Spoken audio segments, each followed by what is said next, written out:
phase difference ஓட formula tan psi is equal to xl minus xc by r நம்ம படிச்சிருக்கோம். x ன்றது 45 divided by r ஓட value 20. அப்ப tan ல எப்ப சார் 1 வரும்? tan ல 45 டிகிரில 1 வரும். சரி 45 டிகிரி டைரக்டா போடலாமானா முடியாது. ஏன்னா இங்க 45 டிகிரி ரெண்டு ஆப்ஷன் இருக்கு. அப்ப நீ கண்டிப்பா கரண்ட் கண்டுபிடிச்சதா.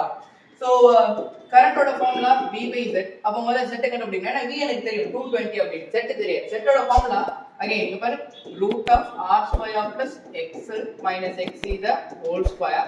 So இப்போ r square அப்படினா 20 square plus xl minus xc again minus பண்ணு திரும்ப 20 square தான் கிடைக்கும். So அப்ப இங்க root of 20 square plus 20 square அப்படினா உங்களுக்கு 20 root 2. இப்போ போய் சப்ஸ்டிட் பண்ண தலையில போடு.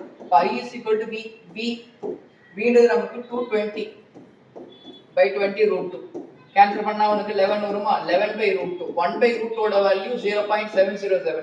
அப்ப ஆன்சர் கண்டிப்பா பாத்தீங்கன்னா 7.7 கிட்ட வரணும். சோ